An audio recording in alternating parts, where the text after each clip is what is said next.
आह्वान रूपे ग्रहण कर चित्कारटा ये आह्वान साधारण प्रसंग चित्कार क्या कथा कहून तेणु एटा आम आह्वान दे आम हृदय जो वेदना हृदय जो आग्रह आह्वान टाक आम चित्कार रूपे ग्रहण कर ये शब्दटी भल एवं आमर आह्वान आपण स्वर नियाली चित्कार मु आपण स्वर नियाली चित्कार रितेश आम अभियान ने आज आसी आम पहुंची नियालीर रत्न ओडिशार परिचित व्यक्तित्व शिक्षाविद ज्ञानी गुणी समस्त प्रिय आमर अति आदर श्रीजुक्त डॉक्टर त्रिनाथ पट्टनायक सर नमस्कार।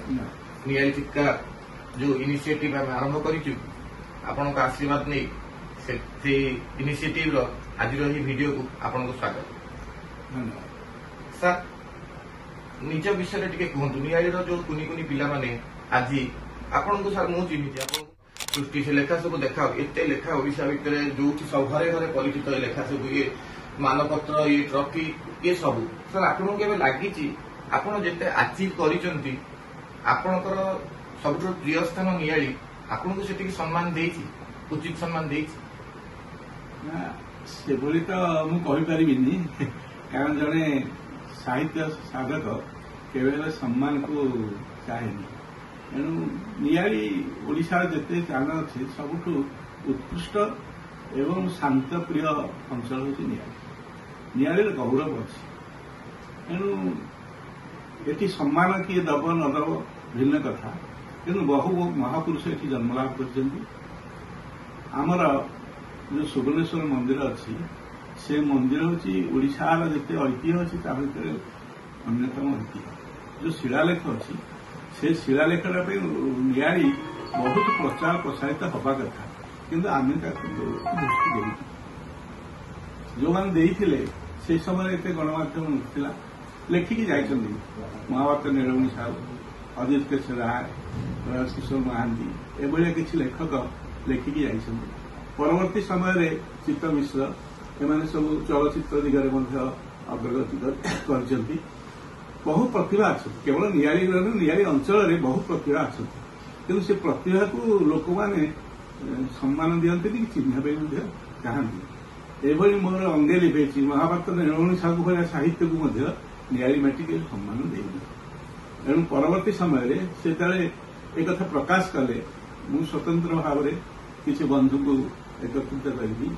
नियाली गौरव एवं जमी हवा कथा ओडिशा जड़े बरपुत्र को सम्मान देवा कथा नियाली माटी दिखाई सेटा गौरव मुनि यहाँ हूँ नियाली माटीर समस्त जनसाधारण आदर और गौरव बोली ग्रहण कर आज युवपीढ़ी बाहर नियाली माटीर सम्मान को रक्षा करने एवं से करतु मुझे सहयोग करी कारण एपरी गौरवस्थल कौटी ना जो छेना विषय गोटे गीत बाजुची से गीतटी जो बाजुची मो हृदय भर बहुत बाजुची नियाली किसी ना ये गोटे अश्लील गीत अच्छी नियाली मेढ़ा एक नियाली मेढ़ा बोले सारा भारत वर्ष जानी खराब जिनटा समस्ते जाना को चाहती एवं बार्तार हगिले ना कर केवल तले ना कर थे बालीयात्रा सब अंचल गौरव विषय लिखाई नियाली लिखाई मेढ़ा नियाली प्रस्तुत आम प्रतिवाद कर बहुत बारी सुवर्णेश्वर मंदिर कथा ना जयदेव ये आसते चैतन्य आसी नियाली सुवर्णेश्वर मंदिर प्रांगण गोटे दिन रही एवं बहु महापुरुष ये आई जो आम शासन देखुचे से जन्म होते आम उदयनाचार्य गोवर्धनाचार्य बड़ बड़ साहित्यिक संस्कृत साहित्यिक जन्म होते से कथा कहीं करूना शासन जो अच्छी शासन में दीज आचार्य मैंने से उपाधि अच्छे आचार्य से मिश्रती षड़ी रथ कल होते पारती कि गोवर्धनाचार्य उदयनाचार्य ये जन्म लाभ कर सुवर्णेश्वर मंदिर जो शिलालेख अच्छी से शिलालेखर जो भाषा उदयनाचार्य लिखी बहु गौरव अधिकारी हूँ नियाली विषय जो उत्तर पीढ़ी आसुच्च युवक मैंने सचेतन हूँ एवं उत्तर पीढ़ी को सचेतन करूँ नियाली माटीर गौरव पर बहुत कथा अच्छी बहुत कथा महाभारत नीलमणि साहू लिखिं मुझे लिखी नियाली माटी मोर जन्मस्थान नुह नयागढ़ जन्म 75 ମସିହାରେ ଆସିଲି ଚାକିରି କରିବା ପାଇଁ। ମୋର କଟକରେ ପୁରାଣ ପତ୍ରିକା ବାହାରିଥିଲା, ଘର ଭଡ଼ା ସେଇଠି ନେଇଥିଲି, ଅଫିସ ଚଲେଇଥିଲି। କିନ୍ତୁ ନିଆଳି ମତେ ଆକୃଷ୍ଟ କଲା, ମୁଁ ଏଠି ନିଆଳି ଭାସିଥିଲି। ଯିଏକି ଆଜି 50 ବର୍ଷ ତଳେ ନିଆଳି ମୁଁ ଆସିଥିଲି ଏବଂ ନିଆଳିର ଅଭିବାସୀ ହେଇଗଲି। ନିଆଳିର ସବୁ ଗୌରବ ସହିତ ମୁଁ ସମ୍ପୃକ୍ତ ହେଇଗଲି। ଯେତେବେଳେ ଛୋଟ ଛୋଟ ସେମାନଙ୍କର ଶିକ୍ଷା ଉଚିତ ଶିକ୍ଷା ପାଇପାରୁନଥିଲେ, ଗୁରୁଜନମାନଙ୍କୁ ସମ୍ମାନ ଦେଖାଉନଥିଲେ, ମୁଁ ଏବଂ ରାଜକିଶୋର ଷଡ଼ଙ୍ଗୀ ଏ 2 ଜଣ ମିଶିକି ଶିଶୁ ମନ୍ଦିର ପ୍ରତିଷ୍ଠା କଲୁ। ଚିତ୍ତରଞ୍ଜନ ମିଶ୍ର ମଧ୍ୟ ଥିଲେ, ଆମେ ସମସ୍ତେ ଥିଲେ। କିନ୍ତୁ ଆମେ 2 ଜଣ ବହୁତ କାମ କରିଛୁ। ଆପଣଙ୍କୁ ମଝିରେ ଡିଷ୍ଟର୍ବ କରିବି, ଶିଶୁ ମନ୍ଦିର କଥା କହିଲାରୁ ମୋର ମନେ ପଡିଲା। ଶିଶୁ ମନ୍ଦିର ଗଢିବାରେ ଯୋଉ ପ୍ରକାର ପରିଶ୍ରମ ଆପଣମାନେ ଅକ୍ଲାନ୍ତ ପରିଶ୍ରମ କରିଥିଲେ, ଚିତ୍ତଦୀଙ୍କ ପୁରୁଣା କ୍ଲିନିକ ପାଖରେ ସେ ଯେତେବେଳେ ଆରମ୍ଭ ହୋଇଥିଲା, ସେ ସମୟର କଥା ମୁଁ ବି ଅନେକ ଥର ପାଲ ତମ୍ବୁ ବୋହିକି ଆଣି ସେଠି ଦେଇଛି 2-4 ଜଣ ଷ୍ଟାଫ୍। ସେ ପରିସ୍ଥିତିରୁ ଆଜି ନିଆଳି ଶିଶୁ ମନ୍ଦିର ଯୋଉଠି ପହଞ୍ଚିଲାଣି, ସେ ଆରମ୍ଭ ବେଳେ ଯୋଉମାନେ ଶିଶୁ ମନ୍ଦିରକୁ ଗଢିଥିଲେ, ନିଜ ହାତରେ ଛୋଟ ପିଲା ଭଳି ଠିଆ କରି ତାକୁ ଚଲେଇବା ଶିଖିଥିଲେ, ଯେମିତି ଆପଣ, ଡକ୍ଟର ମିଶ୍ର, ଆମ ରାଜକିଶୋର ଷଡ଼ଙ୍ଗୀ, ସେମାନଙ୍କୁ ଉଚିତ ସମ୍ମାନ ମିଳିଲା। ବର୍ତ୍ତମାନ ଶିଶୁ ମନ୍ଦିରରେ ସମସ୍ତେ ରାଜନୈତିକ ଲୋକ ସେଠି ବୁଝାବୁଝି କରୁଛନ୍ତି, ବିଜେପି ହଉ ବିଜେଡି ହଉ, ଯୋଉ ପାର୍ଟି ପାୱାରରେ ରହୁଛି ସେଠି ତାଙ୍କର ପ୍ରେସିଡେଣ୍ଟ ସେକ୍ରେଟାରୀ, ପୁରା ରାଜନୈତିକ ସେଠି ଗୋଟେ ମାହୋଲ ରହୁଛି। ଆଉ ସେ ବିଷୟରେ ଆପଣ କଣ କହିବେ? ଆପଣଙ୍କ ସୃଷ୍ଟି ସେଇଟା ଦେଖିଲେ କଷ୍ଟ ଲାଗେ କି? କଷ୍ଟ ତ ନିଶ୍ଚିତ ଲାଗେ, କିନ୍ତୁ ଯୋଉ ବିଷ ବୃକ୍ଷ ଯେ ଲଗେଇଥିଲେ ମଧ୍ୟ ସେ ବିଷ ବୃକ୍ଷ ଯେତିକି ଉନ୍ନତି କଲେ ମଧ୍ୟ ଯେ ସଂସ୍ଥା ଯେ ଲଗେଇଥିବ ତାକୁ ଖୁସି ଲାଗେ। ସେ ଗଛଟି ମୋର ଚାଲିଛି, ଗଛଟି ଚାଲିଛି, ନୀତି ନିୟମ ନାହିଁ। ଆମେ ନୀତି ନିୟମ ଭିତରେ ବିଦ୍ୟାଳୟ ରାଜକିଶୋର ଷଡ଼ଙ୍ଗୀ ଏମାନେ ସବୁ ଆରମ୍ଭ କଲେ, ମୁଁ କେବଳ ସାଧାରଣ ମେମ୍ବରଟିଏ ଥିଲି। ପରବର୍ତ୍ତୀ ସମୟରେ ଯେତେବେଳେ ବିଦ୍ୟାଳୟଟା ଉଠିଲାନି, କିଛି ଅଗ୍ରଗତି କଲାନି, ମୁଁ ପ୍ରତ୍ୟକ୍ଷ ଭାବରେ ସମ୍ପାଦକ ଦାୟିତ୍ୱ ନେଲି ଏବଂ 12 ସାହିକି ବସେଇଲି, ଜାଗା ମାଗିଲି ଏବଂ ମୁଁ କୌଣସି ରାଜନୈତିକ ଦଳ ନଥିବା ଯୋଗୁଁ ସାଧାରଣ ଭିତରେ କୌଣସି ଆପତ୍ତି ଆସିଲାନି। ସମସ୍ତେ କହିଲେ ଦିଅ, ଗୋଟେ ଶ୍ରଦ୍ଧା ବି ଅଛି ଲୋକଙ୍କର। ସେ ପୂର୍ଣ୍ଣ ଷଡ଼ଙ୍ଗୀ, ନାରାୟଣ ଷଡ଼ଙ୍ଗୀ, ସେ ମୋତେ ବହୁତ ଭଲ ପାଏ। ଯେତେବେଳେ ସଭା ହେଲା, ପୁଷ୍ପାଞ୍ଜଳି ପାଖରେ ରୋଷେଇବାସ ହେଇଛି, ପ୍ରସାଦ ହେଇଛି, କିନ୍ତୁ କଥାଟା ସରିପାରୁନି, ମାନେ ଲୋକ ସପୋର୍ଟ ବି କରିପାରୁନାହାନ୍ତି। ଲାଷ୍ଟରେ ନାରାୟଣ ଷଡ଼ଙ୍ଗୀ କହିଥିଲେ କାଗଜପତ୍ର ରେଡି ବୋଲି, ହଁ। ଆଉ ରାଜୁଭାଇଙ୍କ ସାଙ୍ଗେ ସାଙ୍ଗେ କାଗଜପତ୍ର ଆଣିଲେ ଏବଂ ମାର୍ଫତ ମାନେ ସେ ଜାଗାଟି ଜ୍ଞାନ କଲେ। ତାପରେ ବିଭିନ୍ନ ପ୍ରକାର ଭିକ୍ଷା ରାଜୁ ଷଡ଼ଙ୍ଗୀ ମିଶିକି ଭିକ୍ଷା ମାଗିଛୁ। ବହୁ ଲୋକଙ୍କର ଟଙ୍କା ପଇସା ଆସିଛି ଏବଂ ବିଦ୍ୟାଳୟଟି ସେଠି ତିଆରି ହେଇଛି। ସେଟା ଯେମିତି କୋଣାର୍କ ମନ୍ଦିର ହେଇଛି ଚନ୍ଦ୍ରଭାଗା ଗଣ୍ଡ ଭିତରେ, ସେମିତି 1.5 ପୁରୁଷ ଯୋଉଠି ଖାଲ ତାର ଭିତରେ ଶିଶୁ ମନ୍ଦିର ହେଇଛି। ବିଦ୍ୟା ମନ୍ଦିର ହେଲା, ସବୁ ହେଲା, କିନ୍ତୁ ଚରିତ୍ରର ପରିବର୍ତ୍ତନ ହେଲା। କିନ୍ତୁ ସାର୍, ଆପଣ କହିଲେ ପ୍ରଥମରୁ ଯୋଉ ଉଦ୍ଦେଶ୍ୟରେ ଆପଣ କରିଥିଲେ, ବଡମାନଙ୍କୁ ସମ୍ମାନ ଦେବା, ନିଜ ସୋସାଇଟି ପ୍ରତି ଆମର ଗୋଟେ ନିଷ୍ଠା ରଖିବା, ବର୍ତ୍ତମାନ ଶିଶୁ ମନ୍ଦିରରେ ଯୋଉ ପ୍ରକାରର ରାଜନୈତିକ ସବୁ ଇନଭଲଭମେଣ୍ଟ ହଉଛି, ଇଣ୍ଟରଫିୟରେନ୍ସ ହଉଛି, ସେଇଟା କଣ ଶିଶୁ ମନ୍ଦିର ଆଗକୁ ନିଆଳିରେ ବର୍ତ୍ତମାନ ସେଇଟା ହୁଏ ତ ସବୁଠାରୁ ଭଲ ସ୍କୁଲ ଓଡିଆ ମିଡିୟମରେ, ସେଇଟା ତାକୁ ଆଗକୁ ନବ ନା ଧୀରେ ଧୀରେ ପୁଣି ପଛକୁ ଟାଣି ଧରିବ? ସେଇଟା ମୁଁ କହିପାରିବି, କିନ୍ତୁ ଆମକୁ ଶିକ୍ଷା ବିକାଶ କହିଥିଲା ଯେ ଆପଣମାନେ ଯେତେବେଳେ ଗୋଟେ ବିଦ୍ୟାଳୟ କରୁଛନ୍ତି, ଆପଣ କାନ୍ଧରୁ ସେଇ ଦାୟିତ୍ୱ ନେବା ପାଇଁ ଆଉ 5 ଜଣଙ୍କୁ ତିଆରି କରିବେ। ତେଣୁ ଆମେ ତିଆରି କରିଥିଲୁ, ଆଉ ଲୋକମାନେ ଦାୟିତ୍ୱ ନିଅନ୍ତୁ, ଚଳାନ୍ତୁ। କିନ୍ତୁ ଯୋଉମାନଙ୍କର ଆଗ୍ରହ ନାହିଁ, ଭାରତର ସଂସ୍କୃତି ଶିକ୍ଷା ପ୍ରତି ଆଗ୍ରହ ନାହିଁ, ସେମାନେ ଯଦି ଦାୟିତ୍ୱ ନେବେ ବିଦ୍ୟାଳୟ। ପଟ୍ଟନାୟକ, ଆପଣ ଯୋଉ କହିଲେ ଯେ ଆମେ ତିଆରି କରିଥିଲୁ, ଆପଣଙ୍କୁ ଲାଗୁଛି ବର୍ତ୍ତମାନ ନିଆଳିରେ ଯୋଉମାନେ ସବୁ ଶିକ୍ଷା ଏଜୁକେସନିଷ୍ଟ ସାଜିଛନ୍ତି ବା ଶିକ୍ଷାକୁ ଯୋଉମାନେ ବୁଝାବୁଝି କରୁଛନ୍ତି, ସେମାନେ କଣ ଆପଣମାନଙ୍କର ଟ୍ରଷ୍ଟଟା ଧରିକି ଆଗକୁ ବଢିବାକୁ ସେମାନେ ଯୋଗ୍ୟ ଆପଣଙ୍କୁ ଲାଗୁଛି? ନାଇଁ, ସେମିତି କହିପାରିବି। ଯୋଗ୍ୟ ମଣିଷ ପାଖରେ ସବୁ ପ୍ରକାର ଗୁଣ ଅଛି, ଚାହିଁଲେ ହବ। କିଏ ଯୋଗ୍ୟ କିଏ ଅଯୋଗ୍ୟ ନାହିଁ, ଆଗ୍ରହଟା ଦରକାର। ଆମେ ଯଦି ଦିନ ରାତି ଖଟୁଥିଲୁ, ସାରା ଓଡ଼ିଶାରେ ସମ୍ମିଳନୀକୁ ଯାଉଥିଲୁ, ସମ୍ବାଦ ସମ୍ମିଳନୀ ଶିଖିକି ଆସୁଥିଲୁ, ଟ୍ରେନିଂକୁ ଯାଉଥିଲି, ପ୍ରତି 2 ମାସ 3 ମାସ ଟ୍ରେନିଂ ଯାଇକି ଆସୁଥିଲି। କଣଟା ଚାହୁଁଛି ଭାରତୀୟ ଶିକ୍ଷା ସଂସ୍କୃତି, କଣଟା ଚାହୁଁଛି? ଯେତେବେଳେ ପ୍ରଥମେ ଆଦର୍ଶ ହେଲେ, ଗୁରୁମା ଗୁରୁଜୀ ଆଦର୍ଶ ହେଲେ ଏବଂ ଛାତ୍ରଛାତ୍ରୀମାନଙ୍କ ଉପରେ ପ୍ରଭାବ ପଡ଼ିବ। ସାର୍, ଶିଶୁ ମନ୍ଦିର ବିଷୟରେ ସେତିକି ଆଲୋଚନା କଲେ। ବର୍ତ୍ତମାନ ଉଦୟନାଥ କଲେଜଟି ଯେତିକି ମାତ୍ରାରେ ଉନ୍ନତି କରିଗଲା, ଆମ ନିଆଳିର ପ୍ରାଚୀ ମହାବିଦ୍ୟାଳୟଟି କାହିଁକି ସେତେ ମାତ୍ରାରେ ଉନ୍ନତି କଲାନି? କଣ ଆମ ମନରେ ତା ପ୍ରତି ଭଲ ପାଇବା ନାହିଁ, ନା ନିଆଳି ଲୋକଙ୍କର ଏତିକି?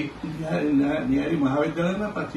ଯୋଉ ପ୍ରାଚୀ ମହାବିଦ୍ୟାଳୟ ଆମର ଯୋଉଟା ନିଆଳି କଲେଜ, ଯୋଉଟା ସେଟା ନିଆଳି କଲେଜ। ତାର ମୂଳରୁ ମୁଁ ଅଛି, ମଦନ ମୋହନ ସାହୁ ଆରମ୍ଭ କରିଥିଲେ, ପ୍ରିନ୍ସିପାଲ ଥିଲେ ଏବଂ ସେ ମୋର ପରମ ବନ୍ଧୁ ଏବଂ ତାଙ୍କ ସାଙ୍ଗରେ ଅଙ୍ଗାଙ୍ଗୀ ଭାଇ ମୁଁ ଜଡ଼ିତ। ଯେତେବେଳେ ସେଠି ବିଦ୍ୟାଳୟରେ ଜାଗା ନିଆ ହେଲା, ଗୋଟେ ସଂସାର ଥିଲା, ମଣିଷ ହାଡ଼ ବାହାରୁଥିଲା, ଗୋଟେ କୂଅ ଖୋଳା ହେଲା, ସେଠି ମଧ୍ୟ ଆମେ 2 ଜଣ ଜାଗା ଯାଇକି ଥିଲୁ।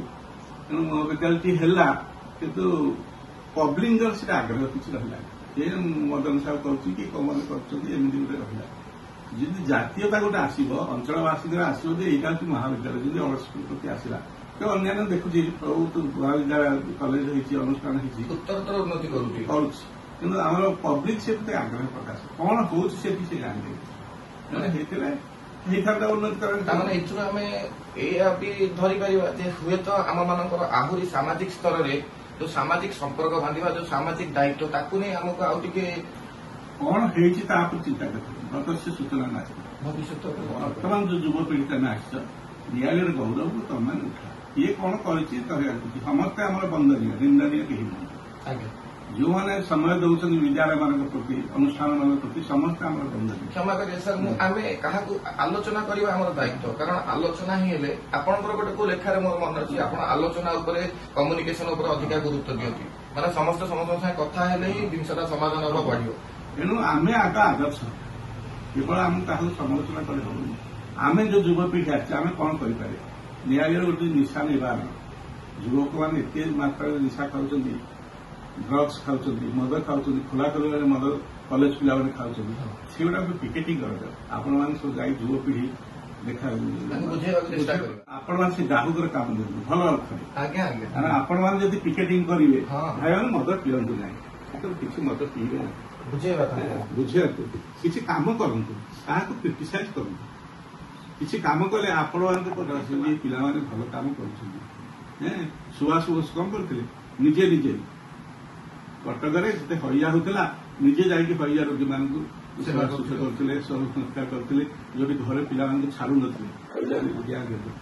नपर सुभाष बोस आसला ये गोटे पिला तेणु आपण समस्त सुभाष बोस जेहतु विवेकानंद हो जाती देखिए नियाली अंचल कौन सारा ओडार फोक्स पड़ो नियाली ये अनुष्ठान अच्छी ये मैंने नियाली माटी भल पाई प्रतिरूप उन्नति चाहिए सर आपमर जी नियाली बुद्धिजीवी अच्छा ज्ञानीगुणी व्यक्तित्व अच्छा प्राची नदी सुवनेश्वर मंदिर प्राची तटे विभिन्न मंदिर आपंकर जी दक्षता आपड़ भाई युवपीढ़ी की से संदेशटा देकी जीवे कौन गोटे पडकास्ट माध्यम इंटरव्यू माध्यम आम छुआ प्राय कहूँ प्राची कथा सब कहूँ टीवी वाला प्राय प्रति सप्ताह आसुच्च प्राची कथा कौन हो ये आज खुशी लगे आपण युवक आज आसी गोटे प्राची संदर्भ बोली बही कर प्रकाश पाई प्राची संदर्भ बहुत प्रदर्शनी सब अभिमत देते से प्राची को शुणी खुशी होती सी बही पढ़ुँ कि प्राची महात्मा को संग्रह कली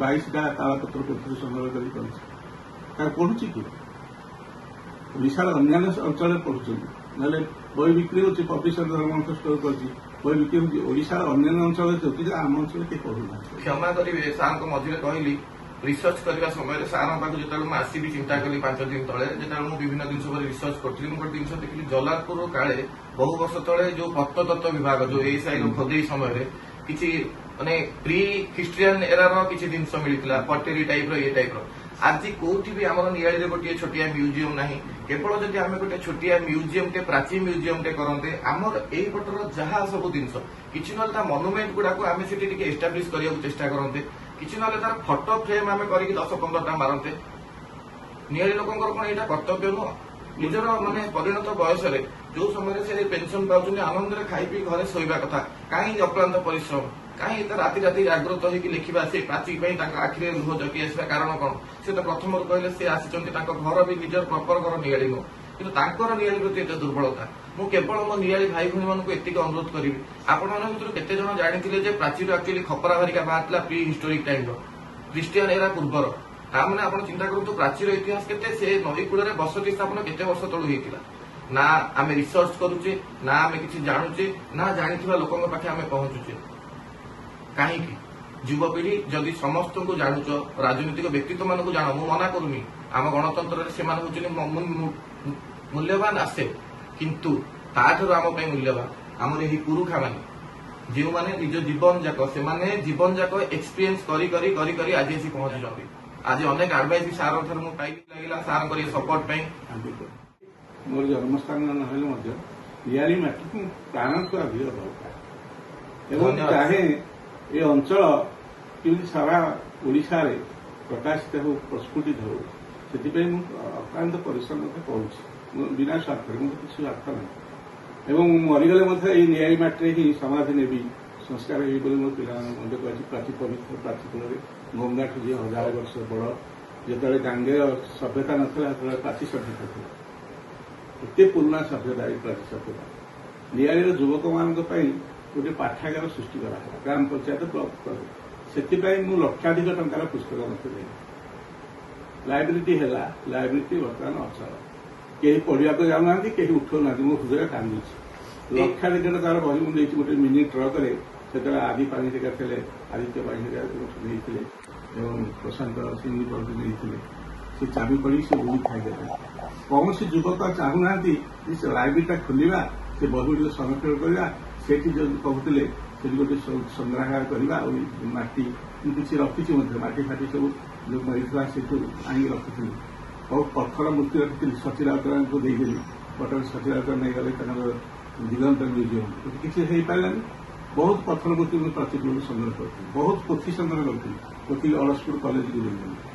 ବହୁତ ଜିନିଷ ଅଛି। ଏତେ ଶିକ୍ଷିତ, ଏତେ ସଭ୍ୟ ଅଞ୍ଚଳ ନିଆଳି ଅଞ୍ଚଳ ଅନୁମାନ କରିହେବନି। କିନ୍ତୁ ତାକୁ ଶ୍ରଦ୍ଧା କିଛି ବର୍ତ୍ତମାନ ଉତ୍ତର ପିଢ଼ି ଶ୍ରଦ୍ଧା ନାହିଁ। ଆପଣମାନେ ଆସିଛନ୍ତି, ପିଲାମାନଙ୍କୁ ଶ୍ରଦ୍ଧା। ଆଜି ଯୁବକ ଦେଖୁଛି ମୋତେ ବହୁତ ଖୁସି ଲାଗୁଛି ଏବଂ ଯେଉଁ ନିରାଶ ହେଇଥିଲେ ଆଶାର ସଂସାର ସୃଷ୍ଟି ହେଉଛି, ସଂସାର ହେଉଛି ଯେ ଭବିଷ୍ୟତରେ ନିଆଳି ଯୁବପିଢ଼ିକି ସୁରକ୍ଷା ଦେବେ ଏବଂ ସୁନାମ ମଧ୍ୟ ଆଣିବେ। ଏତିକି ଆଜି ତ୍ରିନାଥ ସାର୍ଙ୍କ ପାଖରେ ମୋର ଅତି ପ୍ରିୟ ତ୍ରିନାଥ ସାର୍ ଛୋଟବେଳୁ ମୋତେ ବହୁତ ସ୍ନେହ ଆଦର କରିଛନ୍ତି। ଆମେ ତାଙ୍କୁ ବହୁତ ସମ୍ମାନ ଦଉ। ମୁଁ ଏତିକି ତାଙ୍କ ପାଖରେ ଆଜି କଥା ଦେଇଯିବି। ଏହା ମୁଁ କୌଣସି ରାଜନୈତିକ ଉଦ୍ଦେଶ୍ୟରେ କରୁନି କିମ୍ବା କୌଣସି ଫାଇନାନ୍ସିଆଲ ଗେନ୍ ପାଇଁ କରୁନାହିଁ। ଆପଣମାନଙ୍କୁ ବାରମ୍ବାର କହିଛି, କେବଳ ମୋ ହୃଦୟରେ ଗୋଟିଏ ଦେଖନ୍ତୁ, ଜଣେ ପ୍ରାପ୍ତ ବୟସ୍କରେ ତାଙ୍କ ମନରେ କୋହ ଆସୁଛି। ଏତିକି ନାହିଁ, ଆମ ପ୍ରାଚୀ 2000-5000 ବର୍ଷ ତଳର ନଦୀ, ସେ କେହି ଜାଣନ୍ତିନି। 78 କିଲୋମିଟର ବହି ଯାଇଛି ନଦୀ। 4ଟା ଜିଲ୍ଲାକୁ ଛୁଉଁଛି ପ୍ରାଚୀ, କିନ୍ତୁ ତାର ପରିଚୟ ନିଆଳିର ପରିଚୟ ପ୍ରାଚୀ। କେତେଥର ଆମେ ପ୍ରାଚୀକୁ ଉପରକୁ ଉଠିବାକୁ ଚେଷ୍ଟା କରୁଛେ। ନାଇଁ, ବର୍ଷକୁ ଥରେ ପ୍ରାଚୀ ଗୋଟେ କଣ କରିଦେବା, ସମସ୍ତେ ବୁଲିଯିବେ, ବର୍ଷକୁ ଥରେ ହାଇପ୍ ହେଇଯିବ, ସରିଗଲା। ତାପରେ ଏ କେତେ ଦୂର ଯୁକ୍ତିଯୁକ୍ତ? ମୁଁ ଏତିକି ପଚାରିବି। ଆଉ ଗୋଟିଏ ଜିନିଷ ସାର୍ଙ୍କ କଥାରୁ ମୁଁ ସେଇଟା ମୋତେ ବହୁତ ଟଚ୍ କଲା। ଲାଇବ୍ରେରୀ ଗୋଟେ ଲୋକ 1.5 ଲକ୍ଷ ଟଙ୍କା ହାତରୁ ଖର୍ଚ୍ଚ କରିବେ, ବାକି ବି ଲୋକ କିଛି ଖର୍ଚ୍ଚ କରିଥିବେ, ଲାଇବ୍ରେରୀ କଲା। ରାଜନୈତିକ ଲୋକମାନେ ଯୋଉ ସମୟରେ ଯିଏ ଥାନ୍ତି ସେମାନଙ୍କୁ ନେଇ ଆମକୁ କାମ କରିବାକୁ ପଡେ। କିନ୍ତୁ ମୁଁ ଏତିକି ଅନୁରୋଧ କରିବି ନିଆଳିବାସୀକି, ଯେତେବେଳେ ନୂଆ ଟ୍ରାଞ୍ଜିସନ ହେଉଛି, ପାୱାର ଟ୍ରାଞ୍ଜିସନ ଯେତେବେଳେ ବିଜେଡିରୁ ବିଜେପିକି ଗଲା, ସେତେବେଳେ ବିଜେପି ଲୋକ ଯିଏ ବି ବର୍ତ୍ତମାନ ନିଆଳିରେ ବୁଝାବୁଝି କରୁଛନ୍ତି, ସେମାନେ ମଧ୍ୟ ସେ ଲାଇବ୍ରେରୀକି ସେତିକି ସଂରକ୍ଷିତ କରିବାକୁ ଚେଷ୍ଟା କରିବା ଉଚିତ। ଆଉ ଗୋଟିଏ ଜିନିଷ, ସାର୍ ସେ ଫଟୋଟି କାହାର? ଦେଖନ୍ତୁ ଏଇ ଫଟୋଟି, ଇଏ ହଉଛନ୍ତି ଆମ ନିଆଳିର ଗର୍ବ। ସେମିତି ଓଡ଼ିଶାର ଜଣେ ରତ୍ନ, ଓଡ଼ିଶା ଗୌରବ ନୀଳମଣି ସାହୁ। ମୁଁ ପଚାରିବି, ଫଟୋ ଦେଖିଲା ପରେ ମୋର ଯୋଉ ଯୁବବନ୍ଧୁ ମାନେ ମତେ ଦେଖୁଛନ୍ତି, ଆଙ୍କୁ କେତେ ଜଣ ତମେ ଚିହ୍ନି ପାରୁଛ? ପଠେଇବି ହେଲେ ସାଙ୍ଗେ ସାଙ୍ଗେ ସେ ଯୋଉ ଅଶ୍ଳୀଳ ନୃତ୍ୟ କରୁଥିବା ନର୍ତ୍ତକୀ ମାନଙ୍କର ଫଟୋ, ସାଙ୍ଗେ ସାଙ୍ଗେ ଆମେ ତାଙ୍କ ସହିତ ଚିରପରିଚିତ ଭଳି ଖୁସି ହେଇଯିବା, ହସିଦବା। କିନ୍ତୁ ଆମେ ବରପୁତ୍ର ମାନଙ୍କୁ ଅବହେଳା କରିବା। ସାର୍ଙ୍କ ସାଙ୍ଗେ ପୂର୍ବରୁ କଥା ହଉଥିଲି, ସାର୍ ଗୋଟେ କଥା କହିଲେ ନୀଳମଣି ସାର୍ଙ୍କ ବିଷୟରେ, ମାନେ ଆତ୍ମାକୁ ଦୁଃଖ ଲାଗିଲା। ସିରିୟସଲି କହୁଛି, ମୁଁ ଏତେ ଫର୍ମାଲିଟି କରିପାରେନି। ସିରିୟସଲି ଦୁଃଖ ଲାଗିଲା। ନୀଳମଣି ସାହୁ ଭଳିଆ ଲୋକ, ନିଆଳି ଗୌରବ ସେ। ଏମାନଙ୍କୁ ହାତରୁ ପଇସା ଖର୍ଚ୍ଚ କରି ତାକୁ ଗୌରବ ପ୍ରଦାନ କରିବା ଦରକାର। ପ୍ରାପ୍ତ ବୟସ୍କର ଗୋଟେ ଜୀବନ ଯାକ ଖଟିଥିବା, କଳାକୁ ଦେଇଥିବା ଲୋକ, ସେ କହୁଛି ଆରେ ତ୍ରିନାଥ ନିଆଳି ତ ମତେ ପ୍ରକୃତ ଇଏ ମିଳିଲାନି। କାହିଁକି? ଆମେ ତାଙ୍କ ସାଙ୍ଗେ ଯାହା କଲେ କଣ ଆଙ୍କ ସାଙ୍ଗେ ବି ସେୟା କରିବା? ମୁଁ ରାଜନେତା ମାନଙ୍କୁ ପଚାରିବାକୁ ଚାହୁଁଛି, ତାଙ୍କ ପୂର୍ବରୁ ମୁଁ ମୋ ନିଆଳି ଭାଇ ଭଉଣୀ ମାନଙ୍କୁ ପଚାରିବାକୁ ଚାହୁଁ, କେତେ ସମ୍ମାନ ଏ ବ୍ୟକ୍ତି ପାଇଛି? ବାହାରେ ଯୋଉଠି ଦେଖିବ ଏ ବ୍ୟକ୍ତିକି ସବୁଠି ସମ୍ମାନ। ନିଆଳି କେତେ ପରିଚୟ, ଗୋଟେ ସ୍ୱତନ୍ତ୍ର ସବୁ ଜାଗାରେ ଦିଆ ହୁଏ, ଗୋଟେ ପାସ୍ ଟାଇପର ଦିଆ ହୁଏ। ସିନିୟର ସିଟିଜେନ ମାନେ ଯୋଉଠିକି ଚାହିଁବେ ଯାଇପାରିବେ, ଯୋଉମାନେ ନିଆଳି ପ୍ରତି କିଛି କରିଛନ୍ତି। ଆମର ଏଠି କିଛି ସିଷ୍ଟମ ନାହିଁ। ଯେକୌଣସି ସଭାରେ ଦେଖିବ, ଅତି ରେୟାର ସଭାରେ ଆମେ ଅଧିରାଜ ପରିଡା କି ତ୍ରିନାଥ ପଟ୍ଟନାୟକ କି ଜିତେନ୍ଦ୍ର ମିଶ୍ରଙ୍କୁ ଦେଖୁଛେ, କେବଳ ରାଜନୈତିକ ସଭା। ଆଉ ମୁଁ ପୁଣି ଥର କହୁଛି, ମୋର ରାଜନୀତି, ମୁଁ ବହୁତ democracy is the most healthiest thing going on in India. Nothing better than democracy, and we are in a far better country than very much in world. ସମସ୍ତ ଦେଶମାନଙ୍କଠୁ ଆମେ ବହୁତ ଭଲ ଦେଶରେ ଚଳୁଛେ। ତାପରେ ପୁଣି ଆମେ ନିଆଳିରେ ରହୁଛେ। ସାର୍ କହୁଥିଲେ ନିଆଳି ଭଳିଆ ସୁରକ୍ଷିତ ସୁନ୍ଦର ଜାଗା ନାହିଁ। କିନ୍ତୁ ଯଦି ଏ ଗଳିରେ ବି ବ୍ରାଉନ ସୁଗାରର ବେପାର ଆରମ୍ଭ ହବ, ପ୍ରାଚୀ ନଦୀ କିନ୍ତୁ ଶୁଖି ଶୁଖି ଯିବ, ସୁବର୍ଣ୍ଣେଶ୍ୱର ମନ୍ଦିର ପାଖରେ ରିଲ୍ସ ସୁଟିଂ ହବ, ଏ କେତେ ଦୂର ଯୁକ୍ତିଯୁକ୍ତ?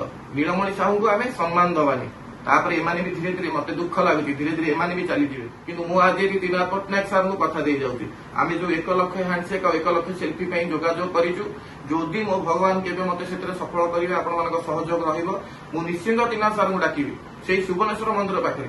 ସମସ୍ତ ନିଆଳିର ବରପୁତ୍ର ମାନଙ୍କୁ, ସାର୍ ଯୋଉମାନଙ୍କୁ ଆମେ ବି ଜାଣିନେ ଅନେକ ଅଛନ୍ତି, ମୁଁ ଆଜି ସାର୍ଙ୍କୁ ଲିଷ୍ଟ ନେଇକି ସମସ୍ତଙ୍କୁ ଭେଟ କରିବି, ସମସ୍ତଙ୍କୁ ଡାକି ଆମେ ଉଚିତ ସମ୍ମାନ ଦବୁ।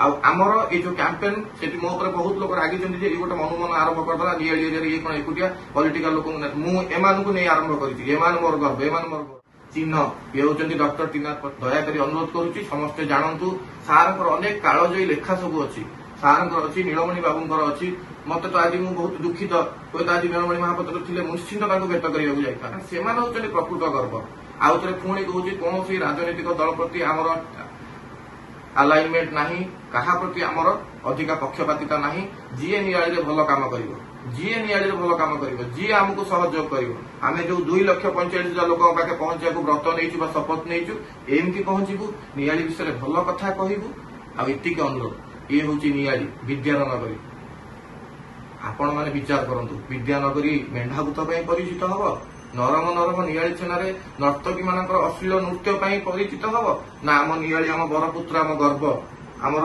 Pride and joy of Niyali the real gems the real jewel of Niyali आपणक स्वर नियाली चित्कार। धन्यवाद नियाली। भविष्य वीडियो रे आम ऑडियो क्वालिटी और वीडियो क्वालिटी आउ टिके बेटर करने को चेष्टा करूँ। दयाकोरी हमको सपोर्ट करंतु निजर भल पाइबा दिंतु चैनल को बहुत मात्रा रे लाइक शेयर और सब्सक्राइब करंतु।